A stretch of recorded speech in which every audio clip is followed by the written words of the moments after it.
보통 그 일본에서 우리가 이제 그 결혼을 중개하는 회사들은, 일본 같은 경우에는 이제 우리가 그 결혼 에이전시라고 해야 되나요? 네, 그런 것들이 한 전국에 한 5천 곳 정도가 되는데, 일본에는 이제 뭐 두 가지가 다 병존한다, 이렇게 자유롭게 좀 왕래를 할 수 있잖아요. 뭐 비자도 엄격하지가 않으니까 뭐 남성분이 일본에 갈 수도 있고 여성분이 한국에 또 올 수도 있고. 그러면 주로 일본 남성들보다는 일본 여성이 좀 더 외국인하고 결혼을 많이 하는 편입니다. 이제 한국 요새 남성들이 일본 여성들의 관심이 좀 많이 높아졌잖아요. 행복한 결혼 생활의 시작. JM국제결혼연구소. 안녕하십니까. 오늘 제가 일본 도쿄에 왔는데요. 이번에는 일본의 그 결혼 소개 방식, 이거와 연관해 가지고 좀 설명을 드리도록 하겠습니다. 보통 그 일본에서 우리가 이제 그 결혼을 중개하는 회사들은 한국하고 조금 비슷할 수도 있고 좀 다를 수도 있는데, 우리가 옛날에 이제 한국에서는 결혼 상담소라고 옛날에 했었습니다. 그래서 남성과 여성을 소개시켜주는 이제 결혼 상담소라고 해서 각 그 지역마다 이제 작은 그런 사무소가 있었죠. 그러다가 이제 세상이 좀 변하면서 뭐 결혼 정보회사 이렇게 좀 바뀌고, 뭐 지금은 뭐 대형 회사도 있고 아직도 뭐 작은 규모의 회사들도 있는데요. 일본 같은 경우에는 이제 우리가 그 결혼 에이전시라고 해야 되나요? 네, 그런 것들이 한 전국에 한 5천 곳 정도가 되는데, 이런 그 5천 곳의 그 결혼 뭐 상담소, 에이전시 이런 데가 그 이제 우리 소위 말해서 네트워크를 공급해주는 회사가 있습니다. 뭐 예를 들면 뭐 IBJ라든지 뭐 다른 또 어떤 네트워크도 있는데요. 이 네트워크에 각 상담소들이 거의 가입이 되어 있고, 거기에서 이제 회원을 공유하는 그런 시스템인데요. 그래서 지금 뭐 한국에 결혼 중개하는, 일본 결혼을 하는 이제 대부분 회사들이 이제 IBJ라든지 이런 데와 연합된 데와 같이 이제 회원을 공유를 하게 되는 겁니다. 그래서 뭐 장단점이 좀 있는데요. 우리 한국은 대부분이 한 회사에서 회원을 가지고 있고 자기네 회원끼리 이렇게 교류를 하고, 뭐 어떤 경우에는 뭐 인접해 있는 또 회사하고 이렇게 연결해서 하는 경우도 있는데, 일본에는 이제 뭐 두 가지가 다 병존한다, 이렇게 생각하시면 될 것 같습니다. 이번 출장에서도 이제 제가 그 일본 소위 말해서 에이전시 분들을 이제 여러분 찾아뵙고 또 만나서 많은 대화를 좀 나눴고요.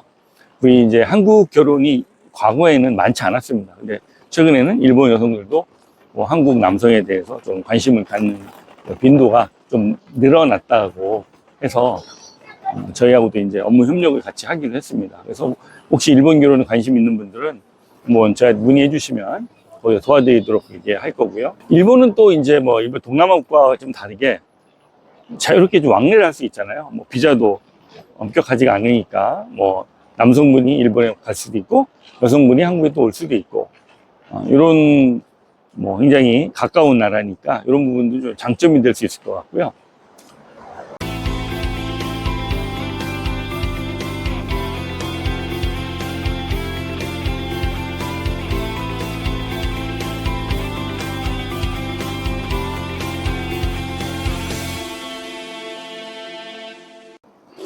우리가 이제 일본 결혼 상담소로 가고 일본 뭐 결혼 뭐 에이전시라 하기도 하고, 대부분 이런 곳들의 그 영업 방침은 뭐 오프라인으로 해서 뭐 자기 지인들을 이렇게 모집을 해가지고 소개를 시켜준다든지 이런 시스템이 있고요.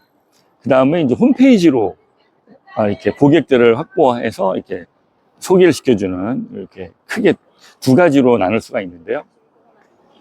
이번에는 이제 온라인으로 모집하는 그런 그 시스템에 대해서 오늘 말씀을 좀 드리도록 하겠습니다.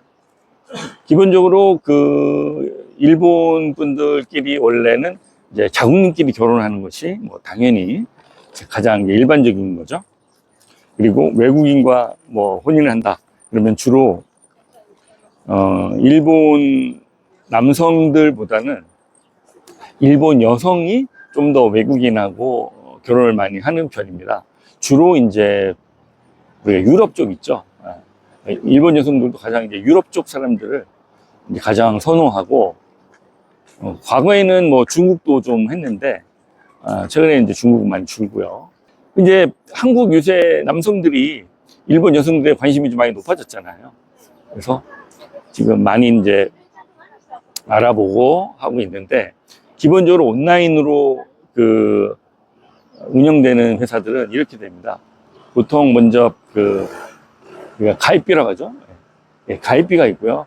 가입비를 먼저 내면 소위 말해서 그 일본 결혼회사에서 서류를 요구합니다. 기본적으로 신원에 대한 서류, 재산, 학력, 우리 국내 결혼정보회사랑 비슷해요.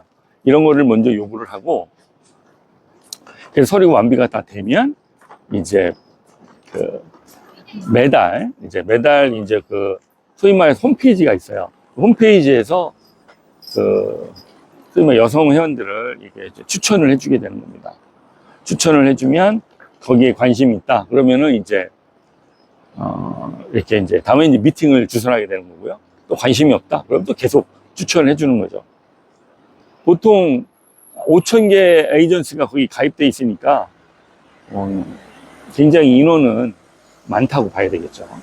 인원은 많고, 그리고 보통 한 달 동안 서비스를 해주고 성사가 안 됐을 때는 또 다음 달 또 추가로 비용을 내고 또 이제 회원을 또 소개받는 거죠. 그리고 결국 이제 두 사람이 뭐 결혼에 성공하면 보통 우리가 성공 사례비라고 해서 그런 또 비용을 마지막에 받게 됩니다. 그 회사마다 성원 비용 뭐 이런 관리해 주는 비용은 좀 차이가 있는데요. 그거는 회사마다 좀 다르니까 여기서 말씀드릴 필요는 없고요. 근데 우리가 이제 성운으로 보는 그 기준은 보통 본인들이 만난 지 계속 6개월 동안 사귄다. 그러면 이거 성운으로 보통 보고요. 그리고 두 사람이 뭐 결혼식도 안 하고 했지만 같이 동거를 시작했다. 이것도 이제 성운으로 봅니다. 그리고 당연히 두 사람이 이제 결혼을 약속했다. 당연히 이것도 성운이겠죠. 네, 약속한 거니까. 그리고 뭐 혼인신고를 뭐 했다든지, 그럼 당연히 이것도 성운이고요.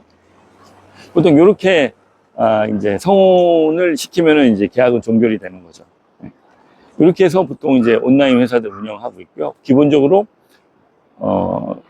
이제 외국인들이 그 사이트에 가입해서 보통 이렇게 소개를 해달라는 경우가 가장 많고요. 요즘에 뭐 인스타그램이라든지 이런 데 홍보를 해서 그런 데서 이제 자연스럽게 고객을 유치해서 운영이 되는 그런 방식으로 운영이 되고 있습니다.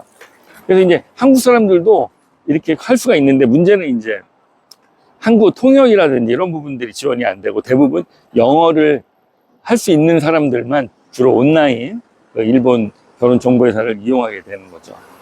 그래서 근데 우리나라는 또 이제 일본어를 또 하시는 분들은 여기서 뭐 자연스럽게 교제를 할 수 있지만, 우리 뭐 국내에 거주하시는 분들은 일본어를 대부분 못하니까 그런 부분이 좀 있고, 또 한 가지 일본 결혼에 대해서 아셔야 될 거는, 예를 들어서 배우자분 마음에 들었는데 이분은 또 일본에 살기 원하면 또 일본에서 직업도 가져야 되고 뭐 그런 부분들이 또 어려운 점이 있을 수 있잖아요. 또 일본 국제결혼은 어떤 또 이런 부분도 있다라는 거 좀 아셨으면 좋겠습니다. 네, 오늘 일본 도쿄에서 제가 오늘 인사드렸고요. 또 다음 영상에서 인사드리도록 하겠습니다.